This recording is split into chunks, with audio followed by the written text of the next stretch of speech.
Hello বন্ধুরা, welcome back to my mini vlog. আশা করি তোমরা সবাই খুব ভালো আছো। তো আজকে কিন্তু আমি আর আমার মা মেয়ে মিলে দুজনে একটু ঘুরতে বেরিয়েছিলাম। বেসিক্যালি আমরা গেছিলাম আমাদেরই সোদপুরের গির্জার মোড়ে একটা সুন্দর সাই বাবার মন্দির আছে সেখানে। তো এখানে কিন্তু আমরা পৌঁছেও গেছি। আমরা বাড়ি থেকে অটো করে এসেছি, আর অটোতে 5 মিনিটের মতো সময় লাগে।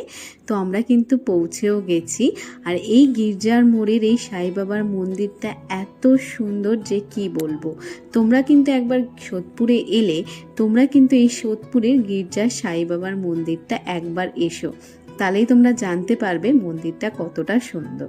আর গিয়ে দেখি সেখানে কিন্তু সেদিনকে কোনো প্রোগ্রাম চলছে, আর এত সুন্দর গান হচ্ছিল, আর সবাই মিলে বসে ঠাকুরের এত সুন্দর নাম গান করছিল যে কি বলবো।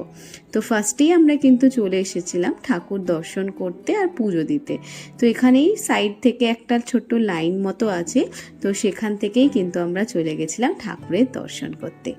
এই দেখো, এটাই হচ্ছে সাই বাবার মূর্তি, কতটা সুন্দর আর কতটা বড়। আর এখানে কিন্তু সবাই মিলে খুব ভালো করে নাম গান করছিল, সবাই কিন্তু খুব সুন্দর মজা করছিল। আর আমার মায়েরও কিন্তু এখানে এসে খুব ভালো লেগেছিল। তো যথারীতি আমারও ভালো লেগেছিল। তো দুজনে মিলে ওইখানে বসে কিছুক্ষণ সবার সাথে নাম গান শুনে কিন্তু আমরা বেরিয়ে পড়েছিলাম মন্দির থেকে।